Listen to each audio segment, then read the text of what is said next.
¿Qué hacer con las variables numéricas en los estudios de factores de riesgo? Un estudio de factores de riesgo consiste en buscar un conjunto de características que pueden incrementar la probabilidad de ocurrencia de un determinado suceso, generalmente adverso. Puede ser una enfermedad.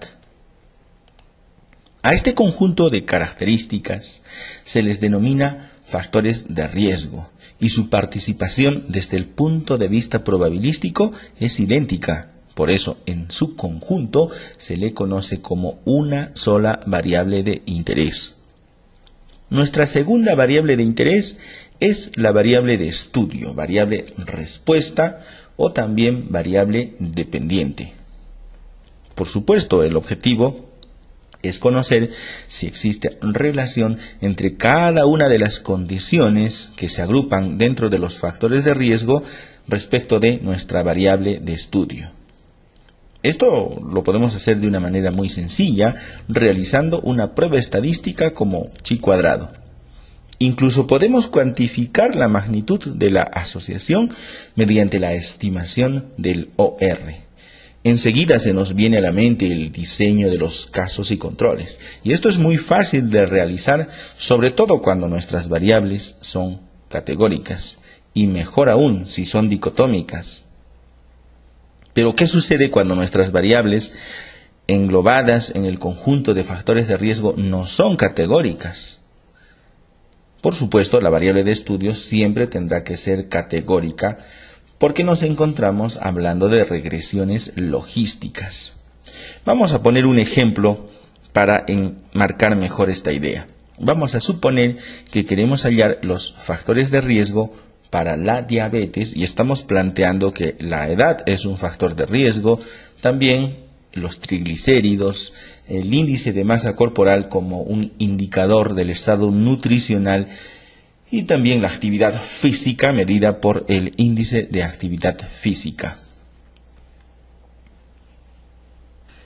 La información para nuestro ejemplo ya lo tenemos trasladado aquí en una matriz de datos constituida por 21 pacientes. Algunos tienen diabetes y otros no. Además, hemos agregado una variable adicional denominada sexo, la cual tiene por supuesto dos categorías, masculino y femenino. Es decir, que es categórica y además dicotómica. Esto resulta muy sencillo de asociar con nuestra variable diabetes, pero nos estamos enfocando en las variables numéricas. Veamos qué procedimiento se realiza en este caso.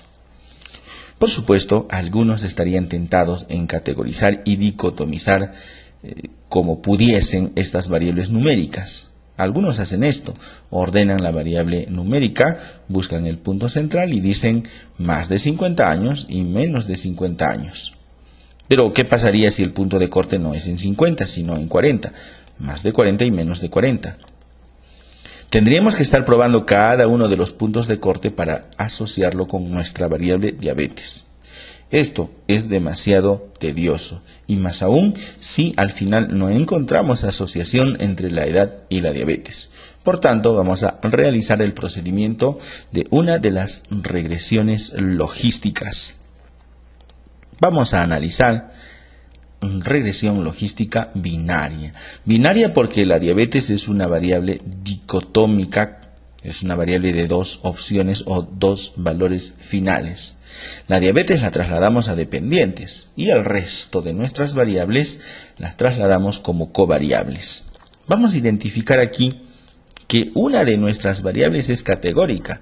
Entonces, en categóricas vamos a señalar su condición. Trasladamos sexo, que es nuestra única variable categórica, y veamos que le vamos a dar un contraste con una categoría de referencia. La variable sexo está etiquetada en nuestra matriz de datos como 1 masculino y 2 femenino.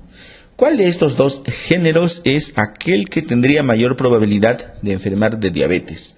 La teoría dice que las mujeres, el sexo femenino. Por tanto, el número 2 es el que estaría en riesgo. Y la categoría de referencia, algo así, como el grupo control serían los varones. Entonces, ¿quién es el grupo control? el primero, porque tiene el número 1. Cambiamos, continuar. Y además en opciones vamos a agregar algo más. Vamos a obtener un intervalo de confianza para el exponente b, que es una medida de riesgo en este procedimiento. Continuar y aceptar. Aquí tenemos ya el resultado de nuestro cálculo estadístico. Por supuesto, esto se puede hacer a mano, pero es una tarea tan larga y tan ociosa que nos vamos a enfocar únicamente a la interpretación, que es lo más importante de todo. Los cálculos los podemos ejecutar en cuestión de segundos, pero lo más importante es saber qué es lo que nos dice nuestra tabla, nuestros resultados. Sobre todo porque los hemos hecho a todos en un solo instante. Veamos entonces nuestros resultados en la siguiente tabla, que es la misma que hemos obtenido mediante el software. Comencemos por nuestra primera variable, sexo. Sus categorías son 1 masculino y 2 femenino. El coeficiente nos indica la direccionalidad de la asociación, o mejor dicho, de la relación, porque no todas nuestras variables son categóricas. Esto significa o se interpreta de la siguiente manera. Algunos tienen el signo positivo y otros negativo. El signo positivo, cuando es variable numérica, es más sencillo de interpretar. A más edad, mayor probabilidad de enfermar de diabetes. A más triglicéridos, mayor probabilidad de enfermar de diabetes. A mayor índice de masa corporal, mayor probabilidad de enfermar de diabetes. A mayor índice de actividad física, es decir, los que realizan más ejercicios, menor probabilidad de enfermar de diabetes por el signo negativo.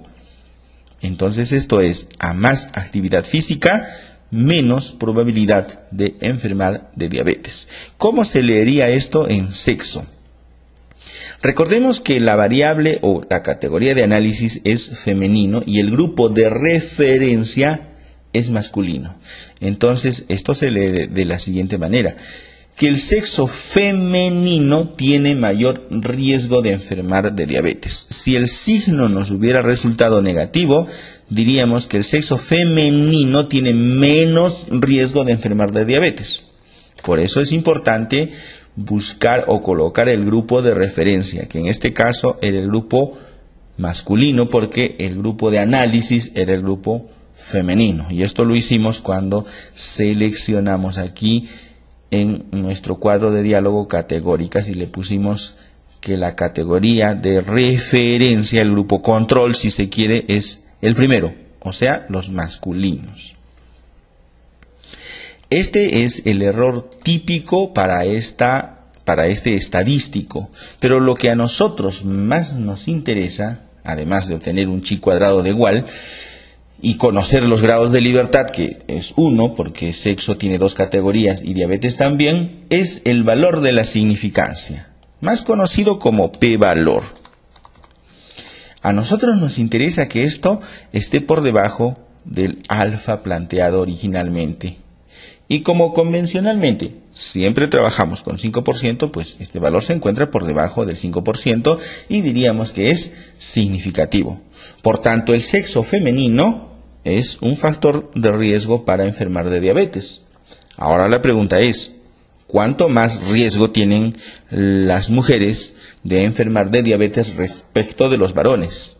Entonces, el exponente B es una medida muy similar al OR. Si lo queremos interpretar de esta manera, las mujeres tienen 5,8 veces más, o si quieren 6 para redondear, 6 veces más probabilidad de enfermar de diabetes que los varones. Y también tenemos el intervalo de confianza, porque si replicamos el estudio, no necesariamente nos va a salir este mismo valor, pero sí dentro de un límite aceptable, al 95% de confianza para el exponente B o medida de riesgo multivariado. Por supuesto, estos datos no son necesariamente reales, porque esto es solamente un ejemplo, es solo un ejercicio. Veamos ahora la variable edad. Dijimos que a más edad, más, porque aquí hay un más que se sobreentiende, riesgo de enfermar de diabetes. Claro, nunca colocamos el signo más, simplemente lo dejamos así. Tenemos, por supuesto, su error típico. Y lo que más nos interesa a nosotros es el p-valor significativo. Aquí ya no podemos hablar de que a más edad, más riesgo respecto de, porque no estamos hablando de un punto de corte. Si hubiésemos colocado un punto de corte, diríamos, por ejemplo, los que tienen más de 50 años tienen más riesgo de enfermar de diabetes que aquellos que tienen menos de 50 años. No hemos hecho eso porque la variable edad está en su propia naturaleza numérica, no la hemos categorizado. Por supuesto, el intervalo de confianza es significativo en todo su trayecto porque también el p-valor así lo manifiesta. Entonces, estos valores de OR nos sirven primero para identificar que son factores de riesgo y luego sí procederemos a dicotomizar la variable edad para encontrar cuál es el punto de corte. Esto es un procedimiento adicional, pero lo más importante es saber que podemos comparar el riesgo con los triglicéridos, que en este caso no resultó significativo, pero si lo fuera, sería una relación positiva. A más triglicéridos, mayor riesgo de enfermar de diabetes. El índice de masa corporal sí es significativo. Y el riesgo, para este caso, o el OR, no es un OR en realidad, pues es una medida de asociación multivariada, es mayor de lo que encontramos para la variable edad. Y también el índice de actividad física, pero que en este caso resultó significativa con valor negativo. Es decir, que quienes realizan más ejercicios tienen menos riesgo de diabetes, o al revés, quienes realizan menos ejercicios tienen más riesgo de hacer diabetes. A partir de estos resultados ya podemos estar pensando en categorizar nuestras variables numéricas si el objetivo es estimar los valores del odds ratio. Pero solamente elegiremos aquellas variables que resultaron significativas y no aquellas como triglicérido donde el p-valor no resultó significativo. Aquí puede parecer muy sencillo el escoger quiénes entran y quiénes no entran al análisis, porque solamente tenemos 4 variables o 5. Pero ¿qué hubiese sucedido si nuestro número de variables planteadas como factores de riesgo fuesen 20, 25 o 30? Ahí ya la tarea no es tan rápida. Por eso, el análisis de regresión logística nos permite conocer los resultados de una manera anticipada, ya sea como un paso previo para realizar las medidas de riesgo, o por otro lado, para plantear un algoritmo que describa la probabilidad de enfermar de diabetes en función a las características que trae cada paciente. Las aplicaciones de las regresiones logísticas fundamentadas en el análisis de datos categóricos son muy diversas. Pero, ¿qué podemos plantear si en ocasiones no sabemos siquiera utilizar estos procedimientos matemáticos? La tarea del cálculo numérico ha sido resuelta muy fácilmente por el uso de software estadístico. Ahora la tarea que nos toca es, por supuesto, saber aplicarla en el caso que se requiera y saber interpretar los resultados que estos nos muestran. Por esta razón es que hemos planteado el curso de análisis de datos categóricos y regresiones logísticas, donde analizaremos únicamente datos categóricos y las regresiones logísticas se fundamentan en ellos. Por lo de la variable dependiente, siempre tendrá que ser categórica. Este curso complementa perfectamente los eventos que habíamos realizado en momentos anteriores o en épocas anteriores y se desarrollará en el dominio denominado chicuadrado.com, porque la mayoría de estos procedimientos se fundamentan en la distribución chi cuadrado. Son muchas las aplicaciones que le podemos dar al análisis de datos categóricos y a las regresiones logísticas como métodos multivariados del análisis estadístico orientado a demostrar relaciones de causalidad sin la necesidad de realizar experimentos, porque para demostrar causalidad no necesariamente hay que experimentar. Las inscripciones se realizan en los próximos días y el curso se inicia dentro de 2 lunes. En los próximos días te voy a enviar los datos necesarios para que puedas inscribirte a este evento, el último de este año, con todas las características que los cursos de bioestadístico.com siempre han planteado. Por tanto, si el curso te interesa, si has notado que estos 3 videos que hemos desarrollado eran importantes para el análisis estadístico en los estudios que realizan, estate muy atento en los próximos días, que te enviaré un correo electrónico señalándote el acceso a la inscripción y a todas las características que trae este nuevo evento. Análisis de datos categóricos y regresiones logísticas.